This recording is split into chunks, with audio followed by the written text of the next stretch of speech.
Hello everyone, स्वागत है आप सभी का एल क्लासेस पे। मैं राजेंद्र सिंह आपका हार्दिक स्वागत करता हूं। और जो हमने करंट अफेयर्स की श्रृंखला चालू करी है उसमें आज हम नवंबर का सेकंड पार्ट लेके और नवंबर का करंट अफेयर्स पूरी तरीके से खत्म कर देंगे। और फिर आने वाले समय में आपको जो बचे हुए आपके महीने हैं जैसे दिसंबर, जनवरी, फरवरी, ये आपको मार्च और ये सब आपको जो है कंप्लीट करा दिए जाएंगे। उसके बाद में एक कंसाइज वीडियो भी बना दूंगा मैं करंट अफेयर्स का, जिसमें आपको इंपॉर्टेंट बातें सारी एक ही वीडियो मिल जाएगी। और सरकार की कौन कौन सी नई योजनाएं चालू करी गई है, कौन कौन सी नई नीतियाँ जो उन्होंने चालू करी है, वो सारी हम एक ही वीडियो में कर लेंगे ताकि आपका करंट अफेयर्स थोड़ा ढंग से प्रिपेयर हो जाए। ठीक है, तो चलिए स्टार्ट करते हैं और आज का देखते हैं नवंबर का सेकंड पार्ट क्या क्या क्वेश्चन है। फर्स्ट पार्ट ऑलरेडी हमने रिकॉर्ड करके अपलोड कर दिया है, आप चाहें तो वीडियो सेक्शन में जाके वहाँ से देख सकते हैं नवंबर का करंट अफेयर्स भी और अक्टूबर का करंट अफेयर्स भी। ठीक है, तो चलिए स्टार्ट करते हैं। देखो, सबसे पहला है क्वेश्चन, राष्ट्रीय दुग्ध दिवस के अवसर पर दिल्ली में आयोजित कार्यक्रम में राजस्थान को 2 अवार्ड प्रदान किए गए हैं, उनके बारे में कुछ कथन है। तो देखो, सबसे पहली बात तो ध्यान रखना, राष्ट्रीय दुग्ध दिवस आता कब है? तो राष्ट्रीय दुग्ध दिवस आता है 26 नवंबर को। 26 नवंबर को आता है। 26 नवंबर के बारे में ये भी बात ध्यान रखना है, 26 नवंबर को संविधान दिवस भी आता है ना। तो क्योंकि 26 नवंबर 1949 को हमने हमारा संविधान बना के कंप्लीट करा था, और इसलिए 26 नवंबर को हम संविधान दिवस भी मनाते हैं, 26 नवंबर को हम राष्ट्रीय दुग्ध दिवस भी मनाते हैं। तो इस दिन दिल्ली में आयोजित करा गया कार्यक्रम, और उस कार्यक्रम के बारे में कुछ क्वेश्चन है कि भीलवाड़ा दुग्ध उत्पादक समिति को गोपाल रत्न अवार्ड दिया गया है, बिल्कुल दिया गया है। और हनुमानगढ़ को बेस्ट एआई टेक्नीशियन अवार्ड जो है वो दिया गया है। तो दोनों सवाल इसके अंदर सही है, दोनों कथन जो है वो सही है। तो हमारा आंसर हो जाएगा कथन 1 और कथन 2 दोनों सही है। ठीक है, तो ये वाली बात ध्यान रखना, भीलवाड़ा वाली बात ज़्यादा ध्यान रखना है, दूध उत्पादक समिति है जिनको गोपाल रत्न अवार्ड मिला है। ठीक है, उसके बाद में अभी अपन ने बात करी संविधान दिवस। संविधान दिवस गया है कब? 26 नवंबर। 26 नवंबर को मनाया जाता है संविधान दिवस। और संविधान दिवस वाले दिन जो है संविधान दीर्घा किस स्थान पर स्थापित करी गई, यानी एक पूरा कॉरिडोर बनाया गया है, ऐसा कॉरिडोर है। उस कॉरिडोर के अंदर संविधान निर्माण से संबंधित जितनी भी बातें हैं उसका सारा जो है आपको गैलरी बनाई गई है, जिसके अंदर आप देख सकते हैं कि किस तरीके से संविधान निर्माण की प्रक्रिया जो है पूरी हुई है। और ये कहाँ बनाया गया है? तो ये बनाया गया है जयपुर विधानसभा के अंदर। जयपुर विधानसभा के अध्यक्ष का नाम क्या है? तो जयपुर विधानसभा के अध्यक्ष का नाम है वासुदेव देवनानी। वासुदेव देवनानी। कहाँ से चुने गए हैं ये? तो ये चुने गए हैं, ये कहाँ से विधायक हैं? तो ध्यान रखना, अजमेर उत्तर से विधायक हैं ये। अजमेर उत्तर से ये विधायक हैं। दूसरी काम की बात, विधानसभा के अध्यक्ष बनने से पहले एक दिन के लिए जो टेम्परेरी अध्यक्ष बनाते हैं उसको अपन बोलते हैं प्रोटेम स्पीकर।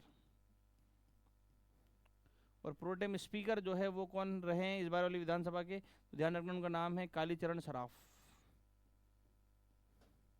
कालीचरण सराफ जो है वो प्रोटेम स्पीकर है। अच्छा, विधानसभा कौन सी? 16वीं विधानसभा है ना, ये वाली बात ध्यान रखना। अभी कौन सी विधानसभा चल रही है? तो 16वीं विधानसभा चल रही है, मुख्यमंत्री भजनलाल शर्मा। ठीक है, तो ये वाली बात ध्यान रखना, संविधान दिवस जो है वो मनाया गया, उस दिन हमने संविधान दीर्घा का इसका आयोजन करा गया। और कहाँ पे करी है? तो जयपुर विधानसभा क्षेत्र के अंदर विधानसभा में करी है संविधान दीर्घा का लोकार्पण। उसके बाद में पावर लिफ्टिंग वर्ल्ड चैंपियनशिप हुई है, उसमें राजस्थान के किस खिलाड़ी ने रजत पदक जीता है? रजत पदक यानी सिल्वर मेडल। ठीक है, और इनका नाम है साहिल कुमार। साहिल कुमार जो है वो जयपुर से संबंधित है, और इन्होंने अभी रिसेंट के अंदर पावर लिफ्टिंग के अंदर सिल्वर मेडल जीता है। उसके बाद में डॉक्टर कीर्ति शर्मा, बड़ा इंपॉर्टेंट सा क्वेश्चन है, इसको ध्यान रखना। साहित्य के अवार्ड आप थोड़ा सा ध्यान रखना, मैंने आपको पिछली क्लास के अंदर भी लिखवाए हैं तो वो, और उसमें भी सबसे इंपॉर्टेंट आप साहित्य अकेडमी अवार्ड ध्यान रखना है ना। साहित्य अकेडमी अवार्ड जो मैंने आपको बताया था कि जो राजस्थानी भाषा के लिए मिला है मुकुटमणि राज को मिला है ना, गांव और अम्मा उनकी किताब है। और इससे पिछला वाला गजय सिंह राजपुरोहित को मिला था पलकती प्रीत के लिए। और इस बार वाले में जो युवा पुरस्कार है वो मिला है सोनाली सुथार बीकानेर की, है ना, शुद्ध शोधन जग आंगन उनकी किताब है। और उसके बाद में जो बाल साहित्य पुरस्कार है साहित्य अकेडमी का, वो मिला है प्रहलाद झोरड़ा को, जिनकी किताब का नाम है मारी ढाणी। ये सारी चीज़ें मैंने पिछली क्लास के अंदर लिखवा दी, तो ये अवार्ड थोड़ा ध्यान रखना ना। उसके बाद में कीर्ति शर्मा को उनकी किस पुस्तक के लिए श्री बांग्ला साहित्य पुरस्कार जो है वो मिला है, और किताब का नाम है इनका बात एक रात्रि। ठीक है, क्या नाम है किताब का? तो किताब का नाम है बात एक रात्रि, इनकी किताब है। उसके बाद में भारत विभूषण पुरस्कार 2024 से किसे सम्मानित किया गया है? तो ये 2 जने हैं जिनका नाम है खुशबू शर्मा और डॉक्टर मीनू बेरीवाल, यानी हमारा आंसर हो जाएगा ए और बी दोनों। ठीक है, इन दोनों को भारत विभूषण पुरस्कार दिया है। उसके बाद में ये बहुत इंपॉर्टेंट है, इसको आप इंपॉर्टेंट टिक कर लेना, क्योंकि देखो राजस्थान की अगर मैं बात करूं आपसे, तो देखो राजस्थान का जो हिस्ट्री ज्योग्राफी वाला जो पार्ट है, इतिहास भूगोल वाला जो पार्ट है, उसके अंदर एक बहुत इंपॉर्टेंट सा टॉपिक है खान एवं खनिज। खान एवं खनिज, और खान एवं खनिज के अंदर से आपके एक सवाल बनना तय है, बिल्कुल तय है, आप ध्यान रखना। खान एवं खनिज से सवाल बनेगा, जनसंख्या से आपके सवाल बनेगा, खान खनिज से बनेगा, आपके रिवर सिस्टम जो है, ये जो हमारा जो नदियां हैं उनसे सवाल बनेगा, सभ्यताओं से सवाल बनेगा। तो ये फिक्स से टॉपिक है रायसेन के अंदर। तो खान एवं खनिज के टॉपिक आप थोड़ा सा ध्यान से पढ़ना। और अभी चर्चा में रहा सलुम्बर घाटोल क्षेत्र, ये किस क्षेत्र से संबंधित है, किस खनिज भंडार से संबंधित है? तो यहाँ पे हमको क्या मिला है? तो यहाँ पे हमको मिला है सोना। ठीक है, क्या मिला है यहाँ पे हमको? तो यहाँ पे हमको मिला है सोना, और इस सोने से संबंधित है। सोने की और कौन कौन सी खानें हैं? तो जगपुरा भुकिया ये भी है, और ये कहाँ है? बांसवाड़ा के अंदर है ना, ये कहाँ पर है?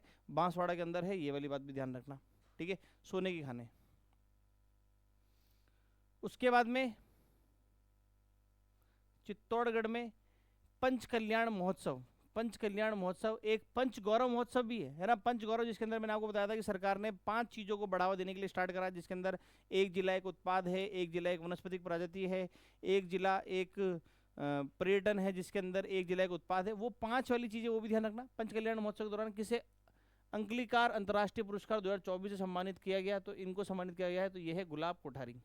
ठीक है, और ये वो गजय सिंह राजपुरोहित जिनके बारे में मैंने आपसे अभी बात करी थी कि इनकी किताब है पलकती प्रीत, पलकती प्रीत। और पलकती प्रीत को 2023 के लिए जो है साहित्य अकादमी पुरस्कार मिला था, साहित्य अकादमी पुरस्कार जो है वो मिला था। और कौन सी भाषा के लिए मिला था? तो राजस्थानी भाषा के लिए, राजस्थानी भाषा के लिए मिला था। ठीक है, तो ये वाली बात भी ध्यान रखना। उसके बाद में 26 नवंबर 2024 को राष्ट्रीय महिला आयोग है ना, पहली बात ध्यान रखना, राष्ट्रीय महिला आयोग जो है इसकी अध्यक्ष का नाम क्या है? ये भी ध्यान रखना, ये पूछते हैं सवाल से। तो जो राष्ट्रीय महिला आयोग है इसके अध्यक्ष का नाम है विजया राहटकर, विजया राहटकर। और आपसे पूछ ले राजस्थान महिला आयोग के अध्यक्ष कौन है? राजस्थान महिला आयोग की अध्यक्ष कौन है? तो राजस्थान महिला आयोग के अध्यक्ष का नाम है रेहाना रियाज चिश्ती, रेहाना रियाज चिश्ती है ना, ये राजस्थान की महिला आयोग के अध्यक्ष है रेहाना रियाज चिश्ती, इनका नाम भी थोड़ा सा ध्यान रखना। तो इन्होंने क्या करा है? तो अभी जन सुनवाई कार्यक्रम करवाया था राजस्थान के अंदर, और 26 नवंबर 2024 को ही हुआ था, जिस दिन संविधान दिवस था। और इसी दिन जो है राष्ट्रीय महिला आयोग ने जन सुनवाई कार्यक्रम करवाया। इसमें राजस्थान के किस जिले में आयोजित हुआ था ये? तो ये आयोजित हुआ था बीकानेर के अंदर। ठीक है, ये कहाँ पर आयोजित हुआ था? तो ध्यान रखना, बीकानेर के अंदर। और अगर मैं आपसे वापस चीज़ें आपको रिकॉल करवाऊँ तो देखो, लोक अदालत लगाई जाती है। लोक अदालत के मामले में, केस निपटाने के मामले में 2.10 करोड़ केस निपटाए हैं किसने? राजस्थान ने। राजस्थान का रैंक रहा है दूसरा। राजस्थान का रैंक ध्यान रखना, राजस्थान का रैंक कौन सा लोक अदालत में? तो दूसरा रैंक है राजस्थान का। उसके बाद में देखो, ये वही राष्ट्रीय महिला आयोग अध्यक्ष के अध्यक्ष विजया राहटकर, जो भी अपने बात करी, विजया राहटकर इनके अध्यक्ष है। इन्होंने सखी महिला स्वच्छता गृह है ना, सखी महिला स्वच्छता गृह पिंक बस का लोकार्पण किया है। ठीक है, तो देखो अभी पिंक बस और ऐसी बहुत सारी चीज़ चल रही है जिसमें महिलाओं की सुरक्षा के लिए बात करी जा रही है। जैसे अगर आप देखेंगे उत्तर प्रदेश, मैं आपको एक बात बताता हूँ, और यूपी है, उत्तर प्रदेश, ऊपर उत्तर प्रदेश के अंदर पिंक टैक्सी चलती है, उत्तर प्रदेश के अंदर चलती है पिंक टैक्सी। पिंक टैक्सी क्या? तो इसकी चालक कौन है? तो इसकी चालक है महिला, और इसमें सवारी भी कौन बैठेगी? तो महिला ही बैठेगी। तो पिंक टैक्सी चलती है, और पिंक टैक्सी की जो पहली चालक थी जिनका नाम था आरती, आरती को जो है हमारा जो यूके है, यूनाइटेड किंगडम, इन्होंने बुला के महिला सशक्तिकरण अवार्ड दिया है, महिला सशक्तिकरण पुरस्कार दिया है यूके ने। महिला सशक्तिकरण अवार्ड जो है वो दिया है किसको? तो आरती को दिया है, जो पिंक टैक्सी। तो इसी पिंक सी बहुत सारी चीज़ें, जैसे आप यूपी के अंदर देखोगे तो वहाँ पे पिंक एटीएम भी चलते हैं, है ना। पिंक एटीएम यानी वे एटीएम जिसके अंदर से केवल महिलाएं पैसे विड्रॉल कर सकती है, तो वो पिंक एटीएम जो है ऐसे। तो ऐसे ही पिंक बस जो है उसका लोकार्पण किया गया है। और क्योंकि ये सारी चीज़ें जो है वो अभी अपन ने बात करी कि बीकानेर के अंदर हुआ है, इसका जो कार्यक्रम करा गया वो बीकानेर के अंदर करा गया है, तो इसी के अंदर जो पिंक बस चलाई है वो भी कहाँ चलाई है? तो वो भी बीकानेर के अंदर ही करा गया है। उसके बाद में उदयपुर के अंदर बनफुल जनजातीय डिजाइन स्टूडियो का लोकार्पण करा गया है। अब कौन करेगा लोकार्पण? तो जो जनजातीय मंत्री हैं और भारत अपने राजस्थान के जो जनजातीय मंत्री हैं उनका नाम है बाबूलाल खराड़ी। तो बाबूलाल खराड़ी ने जो है इस स्टूडियो का जो है उद्घाटन करा है। कहाँ पे करा है? तो उदयपुर के अंदर करा है। ठीक है। उसके बाद में पंजाब में आयोजित नेशनल पावर लिफ्टिंग, है ना, पंजाब में आयोजित नेशनल पावर लिफ्टिंग, और कहाँ के? उदयपुर के गर्वाक्षराज श्रीमाली। ये ध्यान रखना, कई बार पेपर के अंदर क्या होता है कि खिलाड़ियों का जिला पूछ लेते हैं कि ये किस जिले से संबंधित है ना, जैसे भावना जाट के जिले से संबंधित है, RS के अंदर सवाल पूछा था, तो ये सवाल पूछ लेते हैं। तो गर्वाक्षराज श्रीमाली जो है ये उदयपुर से संबंधित है, और नेशनल पावर लिफ्टिंग के अंदर इन्होंने कौन सा पदक जीता? तो इन्होंने जीता कांस्य पदक। ठीक है, कौन सा पदक जीता है? तो इन्होंने जीता कांस्य पदक। उसके बाद में राजस्थान में महिलाओं को लघु उद्योग, ठीक है, लघु उद्योग यानी MSME के बारे में बात कर रहे हैं, और ध्यान रखना MSME के बारे में बात करी जा रही है, और इसके अंदर सशक्त करने के लिए सखी पहल किस कंपनी के द्वारा चलाया जा रहा है? ठीक है, सखी पहल किस कंपनी के द्वारा चलाया जा रहा है? तो ये चलाया जा रहा है हिंदुस्तान जिंक के द्वारा, है ना। हिंदुस्तान जिंक किस, इनके मालिक कौन है? देखिए कंपनी का नाम है वेदांता। वेदांता के चेयरमैन का नाम है अनिल अग्रवाल,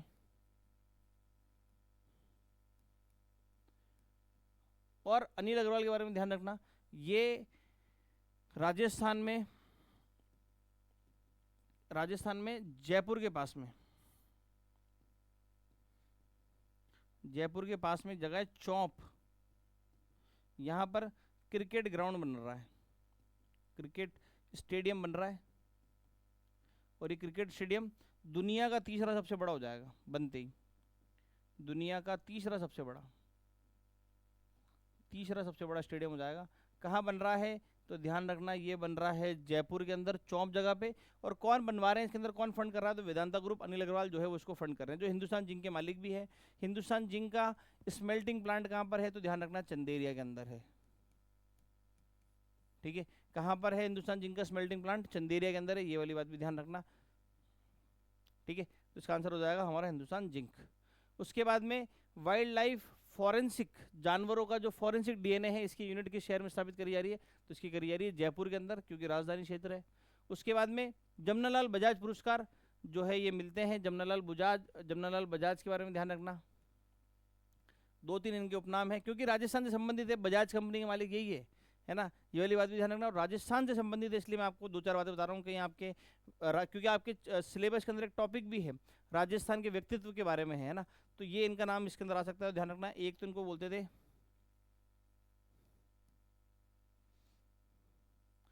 गांधी जी का 5वां पुत्र, गांधी जी का 5वां पुत्र, और एक इनका नाम था गुलाम नंबर 4, गुलाम नंबर 4, है ना। तो 2 बातें इनके बारे में ध्यान रखना, गांधी जी का 5वां पुत्र और गुलाम नंबर 4। जमनालाल बजाज को कहते थे, और सेठ जी थे, और इन्होंने इतना फंड दिया है भारत की क्रांतिकारी गतिविधियों को, जिस वजह से भारत आज़ाद हुआ। और अंग्रेज तो कहते हैं कि अगर जमनालाल बजाज नहीं होते तो गांधी जी जो है इतना बड़ा मूवमेंट जो है वो नहीं चला पाते। तो जमनालाल बजाज ने खूब सारा पैसा जो है वो इसके अंदर दिया था, और उन्हीं को ऑनर करने के लिए हम अवार्ड दिए जाते हैं। तो 46 जमनालाल बजाज पुरस्कार बटे हैं, जिसमें सामाजिक कार्यों में योगदान के लिए किसे अवार्ड दिया गया है? तो दिया गया है जमनालाल बजाज नंदन को अवार्ड दिया गया है। ठीक है, उसमें ही फिर और अवार्डों के नाम है रश्मि भारती, जो कि उत्तराखंड से संबंधित है, इन्हें किस क्षेत्र में योगदान के लिए जमनालाल बजाज पुरस्कार दिया गया है? तो इनका दिया गया है समुदाय के उत्थान और शिक्षा में जो है महिलाओं को लेने का, और इन सब के लिए रश्मि भारती को अवार्ड दिया गया है, ये वाला। उसमें एक और अवार्ड शेखर मुंडा, उड़ीसा के जमनालाल बजाज पुरस्कार इनको किस भूमिका में दिया गया है? तो इनको दिया गया है गांधीवादी विचारों के प्रचार प्रसार के लिए। नहीं, इसका जो है इनका ये है, गांधीवादी विचार नहीं है इनका, तो जन कल्याण हेतु प्रयासों के लिए है ना, जन कल्याण हेतु प्रयासों के लिए जो है शेखर मुंडा को अवार्ड दिया गया है। उसके बाद में ये इंपॉर्टेंट है, स्कूलों के ओलंपिक करवाए गए थे, जिसको बोलते हैं पाई, क्योंकि पत्रिका ने करवाए थे ये, है ना। तो पत्रिका का वो है पत्रिका एजुकेशनल इंस्टीट्यूट, पाई ऐसे करके फुल फॉर्म बनता है ना, इंस्टीट्यूट ऐसा करके कुछ था पाई। तो 7वें पाई स्कूल ओलंपिक का आयोजन करवाया गया, और ये किस स्थान पे हुए हैं? तो ये हुए जयपुर के अंदर। ठीक है, किस स्थान पे हुए थे? तो ये हुए थे जयपुर के अंदर। उसके बाद में राजस्थान के किस कलाकार को प्रथम राज्य कला रत्न, ये वाली बात ध्यान रखना भाई, प्रथम अवार्ड है तो बिल्कुल आप ध्यान रखें, प्रथम राज्य कला रत्न सम्मान जो है वो किसको दिया गया? तो 4 नाम आपके सामने हैं, एक नाम एक और इम्पॉर्टेंट है, ध्यान रखना, और ये है जानकीलाल भांड। जानकीलाल भांड के बारे में ध्यान रखना, भीलवाड़ा के हैं ये, है ना। और कौन सी कला से संबंधित है, बहरूपिया कला से संबंधित है। काम की बात क्या है कि इन्हें अभी पिछले साल 2024 के अंदर पद्मश्री अवार्ड मिला है। पद्मश्री अवार्ड, पद्मश्री पुरस्कार जो है वो मिला, इसलिए इनका नाम ध्यान रखना। हमारे क्वेश्चन का जो आंसर है वो है सुनीश मारू, है ना। सुनीश मारू इसका आंसर है। जानकीलाल भांड का नाम भी आप थोड़ा सा ध्यान रखना, इंपॉर्टेंट सा नाम है। उसके बाद में ये वही अंतर्राष्ट्रीय कला पर्व में राजस्थान के किस कलाकार को राज्य युवा कला रत्न पुरस्कार दिया गया है, और ये दिया गया है दीपक साल्वी को। ठीक है, किसको मिला है, तो दीपक साल्वी को ये अवार्ड जो है वो दिया गया है। उसके बाद में शशांक जैन, जिन्होंने 6 संख्याओं के 6 अंक, जैसे 1 2 3 4 5 6, इनका वर्गमूल निकालना, वर्गमूल मतलब वर्गमूल, है ना। तो वर्गमूल निकालने का रिकॉर्ड, इसकी गणना करने का रिकॉर्ड तोड़ा है। और ये कौन से जिले से संबंधित है, तो ये हैं शशांक जैन, उदयपुर से संबंधित है ये, है ना। कहाँ से संबंधित है, तो ये उदयपुर से संबंधित है। उसके बाद में ये इंपॉर्टेंट सा क्वेश्चन है, 21 नवंबर 2024 को अमेरिका में आयोजित एनुअल गाला इवेंट में, है ना, टेक्सास के अंदर हुई थी। मैं आपको लोकेशन भी बताता हूँ उसकी, कहाँ पे हुई थी, तो ये हुई थी टेक्सास के अंदर, है ना, टेक्सास में हुई थी। और इवेंट में राजस्थान की गेस्ट ऑफ ऑनर किसको दिया गया है ना, गेस्ट ऑफ ऑनर दिया गया है किसको, तो ये दिया गया है डॉक्टर रूमा देवी को। ठीक है, रूमा देवी कहाँ से है, तो बाड़मेर से संबंधित है। स्वयं सहायता समूह इनका चलता है, सेल्फ हेल्प ग्रुप जिसको अपन बोलते हैं। और इनको जो है ध्यान रखना, राष्ट्रपति द्वारा, ये इंपॉर्टेंट सी बात है जो मैं अब लिख रहा हूँ, राष्ट्रपति द्वारा नारी शक्ति पुरस्कार दिया गया है। नारी शक्ति पुरस्कार कब दिया है, 2019 के अंदर। और अगर मैं आपको बताऊं रूमा देवी के बारे में, तो रूमा देवी ब्रांड एम्बेसडर है किसकी, राजीविका की।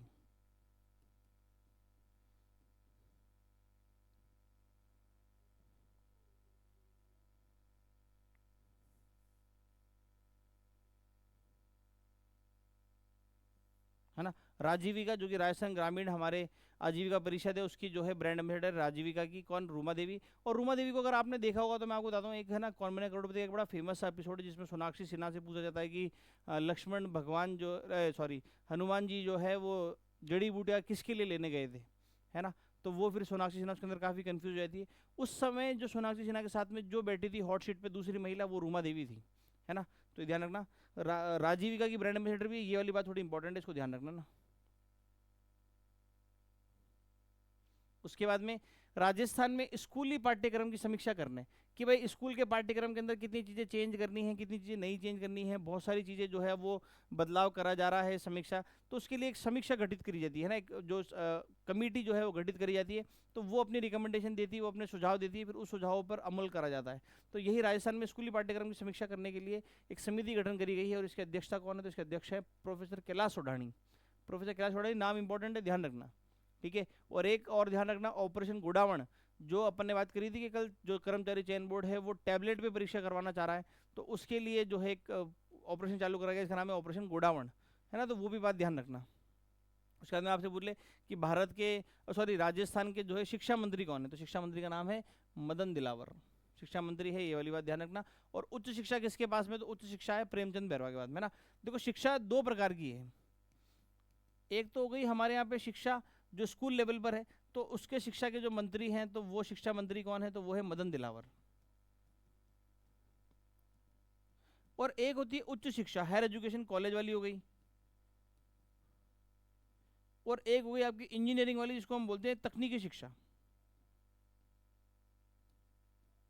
तकनीकी शिक्षा। और तकनीकी शिक्षा जो है इन दोनों के मंत्री कौन है, तो वो है प्रेमचंद बैरवा। प्रेमचंद बैरवा कौन है, तो प्रेमचंद बैरवा हमारे उप मुख्यमंत्री भी हैं। क्या एक ही उप मुख्यमंत्री है, तो नहीं, 2 हैं, दिया कुमारी भी हमारे यहाँ पे उप मुख्यमंत्री है। ठीक है, ये वाली बात ध्यान रखना। उसके बाद में 18 नवंबर 2024 को उपराष्ट्रपति जगदीप धनखड़ ने उदयपुर के कोटड़ा में किस समारोह में भाग लिया? तो मैंने आपको बताया था कि देखो नवंबर 15, 16, 17, 18, 19, 20 ये टाइम पीरियड चल रहा था जब हम जनजातीय गौरव दिवस मना रहे थे। मैंने आपको अभी पिछली 2-3 क्लासों में ये चीज़ बताई है कि ध्यान रखना 15 नवंबर जनजातीय गौरव दिवस है, बिरसा मुंडा की बर्थ एनिवर्सरी है, जनजातीय ग्राम उत्थान अभियान लॉन्च करा है और जनमन अभियान भी लॉन्च करा है। बहुत बड़ी बड़ी योजनाएं हैं जिसके अंदर हमें जो जनजातीय लोग बाग हैं उनका विकास करना है। तो उपराष्ट्रपति जगदीप धनखड़ उदयपुर के कोटड़ा में किस जो है इन्होंने समारोह में भाग लिया? तो यही जनजातीय गौरव महोत्सव जो मनाया जा रहा था इसी में भाग लिया है। ठीक है, तो ये वाली बात भी ध्यान रखना। और इसी के अंदर मैं एक चीज़ और बताता हूँ, जो ये इस समय इन्होंने जब ये भाग लिया तो जो बेणेश्वर धाम है, बेणेश्वर धाम है नवा टापरा डूंगरपुर के अंदर, इसको जो है वागड़ सर्किट, जो वागड़ सर्किट है वागड़ सर्किट के अंदर जोड़ दिया है, वागड़ सर्किट के अंदर जोड़ा है इसको बेणेश्वर धाम को। अब ये क्या है क्या नहीं है तो आगे जाके अभी सर्किट्स आएंगे बहुत सारे, जब मैं आपको जब जनवरी के क्लास पढ़ोगे ना तो उसके अंदर इसमें बहुत सारी चीज़ आएगी सर्किट से संबंधित। तो मैं आपको बताऊंगा कृष्ण गमन पथ सर्किट बना रहे हैं हम राजस्थान के अंदर, वो क्या है ना, चीता कॉरिडोर बनाए वो क्या है, ये बेणेश्वर धाम सर्किट जो है ये क्या है, ये सर्किट कौन सा है। तो अभी जब होगी क्लासेस तो मैं आपको सारी चीज़ क्लियर हो जाएगी जब सारा करंट अफेयर्स आप पढ़ लोगे। ठीक है, उसके बाद में अभी अपन ने बात करी बिरसा मुंडा की बर्थ एनिवर्सरी आती है 15 नवंबर, और इस जयंती को किस नाम से मनाने की घोषणा करी गई है? तो इसको मनाई करी गई है जनजातीय गौरव दिवस के नाम से। ठीक है, किस नाम से बनाएंगे? तो जनजातीय गौरव दिवस के नाम से जो है इसको बनाया जाएगा। उसके बाद में 2 अवार्ड इंपॉर्टेंट है, एक जो मैगजीन है जिसका नाम है कॉन्डे नेस्ट ट्रेवलर्स, है ना, इन्होंने रीडर्स के ट्रेवलर्स अवार्ड के अंदर 2024 के अंदर कौन सा प्रमुख स्थान जीता है? राजस्थान ने। तो राजस्थान ने जीता है favourite Indian destination for road trip, है ना, Indian state for road trip. यानी अगर आपको कार चलानी है, बाइक चलानी है रोड्स के ऊपर, तो सबसे बेहतरीन राज्य है वो है राजस्थान, क्योंकि नज़ारे ऐसे हैं। आप देखिए, आप कभी उदयपुर से माउंट आबू जाइए तो आपको बेहतरीन नज़ारे जो है वो आपको देखने को मिलेंगे। आपको अगर एकदम जो है डेजर्ट का फील लेना है तो आप जैसलमेर की तरफ जाइए, वहाँ पे आपको बढ़िया से जो है वो डेजर्ट वाला फील मिलेगा। तो राजस्थान में आपको जिस प्रकार का आपको टूरिज्म देखना है या जिस प्रकार का आपका इंटरेस्ट है उस प्रकार के रोड ट्रिप्स जो है वो यहाँ पे अवेलेबल है। आपको पहाड़ियों पे गाड़ी चलानी तो माउंट आबू जाइए, है ना, रोड ट्रिप्स बढ़िया बढ़िया रोड ट्रिप्स है। तो रोड ट्रिप्स के लिए जो है राजस्थान ने कॉन्डे नेस्ट ट्रेवलर्स के अंदर प्रमुख खिताब जीता है, favourite Indian state for road trips. और रनर अप किस में रहा है? तो रनर अप रहा है ये favourite leisure destination in India के अंदर। सेम इसी चीज इसी अवार्ड के अंदर जो उदयपुर है वो favourite leisure destination in India के अंदर रहा है उदयपुर। ठीक है, ये वाली बात ध्यान रखना। उसके बाद में एक मूवी आई थी, अभी आपने देखा होगा कि काफ़ी सारी राज्य सरकारों ने इसको जो है टैक्स फ्री कर दिया था, क्योंकि इसके अंदर जो गोधरा कांड हुआ था, जो गोधरा कांड आपने देखा होगा ना कि ट्रेन जला दी थी, फिर उसके बाद में गुजरात के अंदर दंगे भड़क गए थे वहाँ पे, जब वहाँ के मुख्यमंत्री केशुभाई पटेल थे, फिर केशुभाई पटेल को हटा के नरेंद्र मोदी जी को मुख्यमंत्री बनाया गया गुजरात का। तो वो जो पूरा हत्याकांड था कि कैसे हुआ, क्या हुआ, कैसे दंगे बढ़ के, उसको लेके एक मूवी बनाई गई साबरमती रिपोर्ट। और ये लोगों के लिए टैक्स फ्री करी गई, इस पर कोई भी एंटरटेनमेंट टैक्स जो है वो नहीं लग रहा था, ताकि कम कीमत में लोग बाग उस समय क्या घटनाएं घटी उसकी सच्चाई जान सकें। तो उसी को लेके एक मूवी बनी थी साबरमती रिपोर्ट, जो कि किस पे बेस्ड है? तो ये है गोधरा कांड के ऊपर बेस्ड। उसके बाद में fortune US department of state global women's mentoring partnership, है ना, ये पूरा एक इवेंट हुआ है। फॉर्च्यून ग्लोबल जो है वो है मैगजीन जो निकालती है लिस्टें बहुत सारी, और US department of state women's जो है इन्होंने मिलकर पार्टनरशिप करी, और इसमें भारत का जो प्रतिनिधित्व है वो किसने करा है? तो करा है अपरा कुच्छल ने करा है। किरण मजुमदार शॉ बायोकॉन की मालकिन है, ध्यान रखना, बायोकॉन की मालकिन है। और जब पावरफुल वुमेन की बात आती है कि भारत में कितनी पावरफुल वुमेन है जो ऑल ओवर वर्ल्ड के अंदर फेमस है, तो उसमें इनका नाम जरूर आता है। इंदिरा नुई, ये पेप्सिको की हेड थी, पेप्सिको कंपनी जो है पेप्सी जिसकी आती है उसकी हेड हुआ करती थी ये। ठीक है, उसके बाद में 68वें नेशनल स्कूल गेम्स, जो स्कूल गेम्स होते हैं इसमें राज्य की CBSE welfare girls under 17 badminton team ने, ध्यान रखना ये बैडमिंटन नहीं है, ये बैडमिंटन है, ये बैडमिंटन टीम ने स्वर्ण पदक जीता है। कौन सी किसने जीता है? तो वो राजस्थान ने जीता है। राजस्थान ने जो है इसके अंदर बैडमिंटन स्वर्ण पदक जीता है, बैडमिंटन में स्वर्ण पदक जीता है नेशनल स्कूल गेम्स के अंदर। उसके बाद में नॉर्थ जोन, है ना, north zone national para, para ध्यान रखना दिव्यांग के लिए यूज करते हैं। एक पैरा मिलिट्री भी होती है, पर पैरा मिलिट्री में दिव्यांग नहीं होते, है ना, वो चीज़ अलग है। पर पैरा जो कभी भी आप गेम्स के अंदर यूज करेंगे तो हम दिव्यांग यूज नहीं करते, जो फिजिकली हैंडीकैप्ड लोग बाग होते हैं उनके लिए पैरा वर्ड यूज करा जाता है। तो पैरा शूटिंग चैंपियनशिप में किस खिलाड़ी ने रजत पदक जीता है, तो वो राजस्थान के हैं सुनील कुमार। एक सुशील कुमार है पर ये वेट लिफ्टर है, नाम ध्यान रखना, कंफ्यूज मत हो जाना।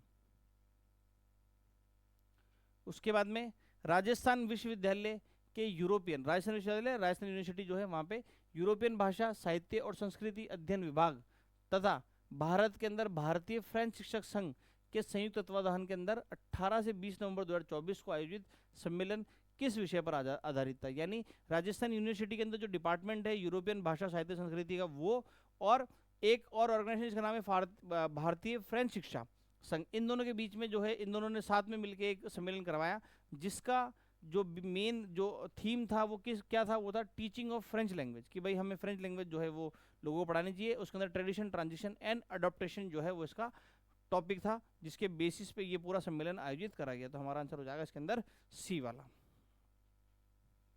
उसके बाद में 22 नवंबर 2024 को 100वें तानसेन उत्सव को जो है राजस्थान में कहाँ करा गया, तो राजस्थान में तो जवाहर कला केंद्र है, ये वाली बात ध्यान रखना। पर ये राजस्थान वाला महत्वपूर्ण नहीं है।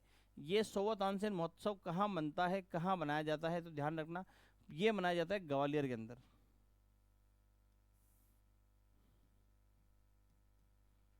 ग्वालियर, ग्वालियर कहाँ है, तो मध्य प्रदेश के अंदर, मध्य प्रदेश के अंदर ग्वालियर, यहाँ मनाया जाता है। क्यों मनाया जाता है, क्योंकि तानसेन का जन्म यहीं गई है। फिर दूसरी काम की बात, तो 100वां तानसेन अवार्ड भी मिला है जो इम्पोर्टेंट है। 100वां तानसेन अवार्ड मिला है, और ये किसे मिला है, तो ये मिला है पंडित स्वप्न चौधरी को। ये इंपॉर्टेंट सी बात है, ठीक है। अब ग्वालियर के बारे में ध्यान रखना, तानसेन का जन्म यहाँ पे हुआ है, इसलिए ग्वालियर को यूनेस्को ने संगीत का शहर घोषित करा है। संगीत का शहर घोषित करा है ग्वालियर को, यूनेस्को ने करा है, ध्यान रखना संगीत का शहर। क्यों, क्योंकि यहाँ पे तानसेन का जन्म हुआ है, और यूनेस्को ने कोझिकोड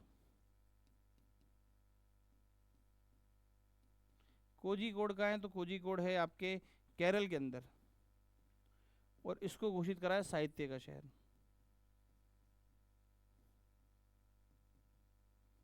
इसको क्या घोषित करा है, तो इसको घोषित करा है साहित्य का शहर, ठीक है। तो ये वाली बातें ध्यान रखना दोनों, कि यूनेस्को ने घोषित करें, ग्वालियर को करा संगीत का शहर, और कोझिकोड को करा साहित्य का शहर। और ग्वालियर में तानसेन का जन्म हुआ था, इसलिए तानसेन उत्सव जो है वो कहाँ मनाया जाता है, तो ये बात भी ध्यान रखना, ग्वालियर के अंदर मनाया जाता है।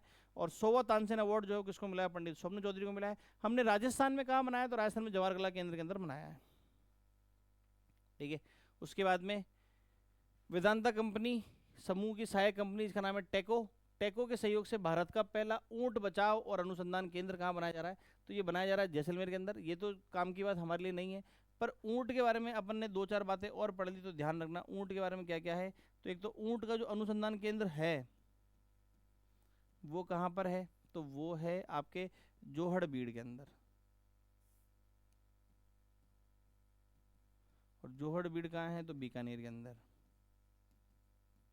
दूसरी काम की बात, मैंने आपको बताया था ऊंट पालन को बढ़ावा देने के लिए सरकार सहायता कितने की करती है,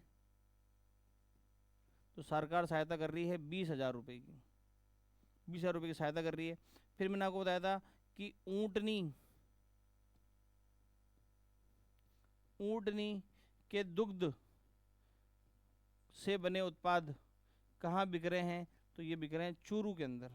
चूरू के अंदर जो है दूध से, ऊंटनी के दूध से बने उत्पाद जो है वो बेचे जा रहे हैं, ताकि ऊंट पालन को जो है बढ़ावा दिया जा सके। तो ये वाली बात भी ध्यान रखना भाई, है ना। उसके अंदर राजस्थान में 100 करोड़ की लागत से गर्ल डिफेंस एकेडमी, है ना, गर्ल्स डिफेंस एकेडमी जो है ये अभी रिसेंट में जो है कहाँ स्थापित करी जाएगी।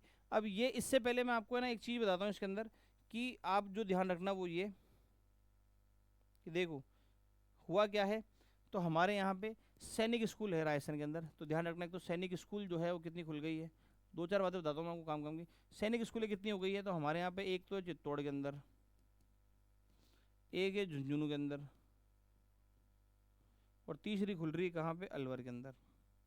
ठीक है, ये तो हो गई सैनिक स्कूल है। अब सैनिक स्कूलों के अंदर सरकार ने क्या कराया, तो सरकार ने सैनिक स्कूलों के अंदर क्या कर रही है सरकार, तो सरकार ने पीपीपी मोड लॉन्च करा है। सरकार क्या कर रही है, सैनिक स्कूलों, सरकार का टारगेट है 100 स्कूल खोलने का। और किस मोड पे, पीपीपी मोड पे। पीपीपी क्या होता है, तो पब्लिक प्राइवेट पार्टनरशिप, कि कुछ पैसा देगी जनता और कुछ पैसा देगी कौन, तो जो भारत सरकार है वो। ठीक है, और दोनों मिलके जो है वो इसके अंदर खोलेंगे। ठीक है, तो ये दोनों मिलके खोलेंगे। और इसी के अंदर ध्यान रखना, पीपीपी मोड के तहत पहली बालिका सैनिक स्कूल, केवल लड़कियों के लिए बालिका सैनिक स्कूल कहाँ खुली है, तो ध्यान रखना भारत लेवल की बात कर रहे हैं अपन, तो वाराणसी। वाराणसी हमारे यहाँ पे पहले केवल चित्तौड़ में थी, पर अब झुंझुनू में भी हो गई, अलवर के अंदर भी हो गई।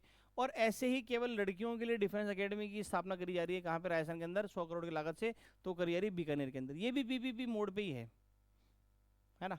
उसके बाद में उत्कर्ष किसान ऐप जो है अभी लॉन्च करी गई है, जिसका मुख्य उद्देश्य क्या है, तो देखो किसानों को क्या होता है कि अपने उत्पाद जो है वो बनाने के बाद में, उत्पाद के बाद में क्या करना पड़ता है उनको, कई बार ले लेके घूमना पड़ता है बेचने के लिए। फिर कई कई बार जो है बिचौलिए बीच में आ जाते हैं। फिर बिचौलिए जैसे जैसे क्या होता है कि जैसे जैसे फार्मर है, किसान है, किसान ने कोई गेहूँ उगाए, अब गेहूँ उगाए तो इन्होंने उगाए, इसने टारगेट सेट करा कि भाई मैं 80 रुपये पर किलोग्राम के हिसाब से बेच दूंगा।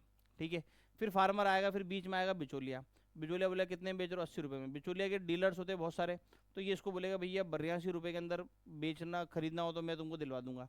तो इसको लगता है कि 82 रुपये सही रेट है, तो वो क्या करेगा, फार्मर को बोलेगा भाई यहाँ पे जो है आप अपना सामान बेच दो, और बचे हुए जो बीच के 2 रुपये है, वो 2 रुपये कौन ले जाएगा, कमीशन के रूप में बिचौलिया ले जाता है। तो कई बार सरकार इनको खत्म करने हैं बिचौलिया, तो सरकार बहुत सारी चीज़ें लॉन्च करती है ना। जैसे सरकार ने वेयर हाउसेज बनाए हैं, ऐसी बहुत सारी चीज़ सरकार एमएसपी जारी करती है ताकि बिचौलियों को चीज़ें खत्म हो जाए। और ऐसी एक एप्लीकेशन अभी लॉन्च करी गई जिसका नाम है किसान उत्कर्ष ऐप। इसके अंदर क्या है कि आपको जो आपका प्रोडक्ट बना के बेचना है, तो आप डायरेक्ट ग्राहकों तक बेच सको। तो इस पर क्या होगा कि एक एप्लीकेशन है, इस एप्लीकेशन के ऊपर क्या है कि किसान भी हो जाएंगे, किसान भी इस एप्लीकेशन पर आ जाएंगे, और जो खरीदार है, खरीदार भी इस एप्लीकेशन पर आ जाएंगे। तो अगर मैं खरीदार हूँ, मुझे कुछ सामान खरीदना है, तो मैं डायरेक्ट जो है इसके ऊपर देख लूँगा, और इसके ऊपर जो सामान बेच रहा होगा तो वो वहाँ से जो है मैं उससे बात करके डील करके और फिर मैं सामान खरीद सकता हूँ। जैसे OLX आपने देखी होगी, OLX एप्लीकेशन है कि भाई मुझे मेरी कुछ सेकंड हैंड चीज़ बेचनी है, तो मैं उस पर डाल दूंगा। अब जो उसका खरीदार होगा वो OLX पर ढूंढेगा और ढूंढ के जो है डील हो जाएगी। वैसा ही काम है। तो किसान और महिलाओं को अपने उत्पाद सीधे ग्राहकों को बेचने की सुविधा प्रदान करना जो है वो इस एप्लीकेशन का मकसद है मेन, जिसका नाम है उत्कर्ष किसान ऐप। उसके बाद में रायसेन में 10 अक्टूबर 2024 तक सौर ऊर्जा की स्थापित क्षमता कितनी है, तो वो है 29.98, लगभग नियरली अबाउट 30 गीगावाट, है ना। बहुत इंपॉर्टेंट सा डाटा है, पेपर में टिक कर लेना, खूब आएगा, क्योंकि भारत सरकार, राजस्थान सरकार सब इस पर फोकस हो रखी है। दूसरी काम की बात ध्यान रखना, सौर ऊर्जा के अंदर राजस्थान का रैंक क्या है, तो राजस्थान का रैंक है प्रथम। राजस्थान का रैंक क्या है, तो राजस्थान का रैंक है फर्स्ट है। 10 अक्टूबर 2024 तक सौर ऊर्जा के अंदर राजस्थान का रैंक क्या आ रहा है, तो फर्स्ट रैंक है राजस्थान का, है ना। उसके बाद में जब मैंने आपको सारी चीज़ें लिखवाई थी, तो मैंने आपको बताया था कि अटारी गांव ध्यान रखना। अटारी गांव से क्या ध्यान रखना है, तो मुख्यमंत्री भजनलाल शर्मा का पैतृक गांव है, जन्म इनका यहीं पे हुआ है, और जन्म तो यहाँ पे हुआ ही है। उसके अलावा ध्यान रखना कहाँ से चुनाव जीते हैं, तो सांगानेर से चुनाव जीते हैं, ये अपन ने बात करी थी, है ना। तो भरतपुर के अटारी गाँव का संबंध मुख्यमंत्री भजनलाल शर्मा का पैतृक गाँव है। उसके बाद में रामाश्रय, रामाश्रय वार्ड अभी आजकल खूब चर्चाओं के अंदर है। क्या है, तो सरकार ने कहा है कि वृद्धजन जितने भी हैं, वृद्धजन जो है, इनके लिए स्पेशल वार्ड बनेगा अस्पताल के अंदर, स्पेशल वार्ड बनेगा अस्पताल के अंदर, है ना। या जितने भी चिकित्सालय हैं वहाँ पे इनका जो है एक स्पेशल वार्ड बनाया जाएगा। किन के लिए, तो वृद्धजनों के लिए, ताकि इनको एक तो लाइनों में ज़्यादा खड़ा ना होना पड़े, और ऐसा नहीं हो कि इनको कोई बोले कि भाई हमारे यहाँ पे तो बेड सारे फुल हो गए। तो अस्पतालों के अंदर वार्ड बनाए जाएंगे, और उस वार्ड का नाम क्या रखा जाएगा, तो रामाश्रय वार्ड, है ना। और ये किस में बनाए जाएंगे, तो जितने भी जिला चिकित्सालय है वहाँ पे ये अवार्ड, एक बेड जो है वो एक मतलब एक वार्ड बनाया जाएगा जो केवल वृद्धजनों को डेडिकेटेड होगा। उसके बाद में आयुष्मान भारत योजना, इसके तहत आपको आयुष्मान कार्ड मिलते हैं, आयुष्मान वय वंदन कार्ड जिसको अपन बोलते हैं। और इसका लोकार्पण कब हुआ था, तो ये हुआ था 29 अक्टूबर 2024 को, है ना। कब हुआ, 29 अक्टूबर 2024 को। उसके बाद में बठिंडा, ये अपन पढ़ चुके हैं पहले, पिछली क्लास के अंदर ये क्वेश्चन कर चुका है। बठिंडा के अंदर आयोजित 43वीं नॉर्थ जोन की शूटिंग चैंपियनशिप में हर्षवर्धन सिंह ने किस प्रकार की शूटिंग में पदक में भाग लिया था, तो वो थी स्किट, है ना। तो ये अपन क्वेश्चन ये वाला कर चुके हैं। उसके बाद में ये हाल ही में सांबर झील में कौन सी बीमारी के लक्षण से मृत पक्षियों की जो है वो पाए गए हैं, तो वो है बोटुलिज्म, है ना। बहुत सारे फ्लेमिंगो इसके अंदर जो है इनकी मृत्यु हो गई है, तो फ्लेमिंगो की मृत्यु होने का कारण जो है कौन सी बीमारी पाई गई है, तो वो पाई गई है बोटुलिज्म। इसके लक्षण से जो है काफ़ी सारे जानवर जो है वो उनकी हो गई मृत्यु, ठीक है। उसके बाद में तो हमारी ये जो है लास्ट क्वेश्चन था, और नवंबर का करंट अफेयर जो है वो मेरी तरफ से खत्म हो चुका है। आप इसको रिवाइज करिए, अक्टूबर पढ़िए, नवंबर पढ़िए, और आने वाली क्लासों के अंदर मैं दिसंबर जनवरी वाली क्लासेस जो है वो भी जल्दी से जल्दी कंप्लीट करा दूंगा, ताकि आप करंट अफेयर रिवाइज कर सके। और उसके बाद में एक कंप्लीट वीडियो बनाएंगे जिसके अंदर जो भी इंपॉर्टेंट डाटा है पूरे करंट अफेयर्स के, वो आपको मैं प्रोवाइड करवा दूंगा। और जितनी भी योजना सरकार ने लॉन्च करी है वो, जितनी नीतियाँ और जिनके नाम बदले हैं, उनका भी एक वीडियो जो है वो मैं आपको प्रोवाइड करवा दूंगा, ठीक है। तो मिलते हैं फिर आपसे अगली क्लास के अंदर, तब तक के लिए जय हिंद, जय भारत।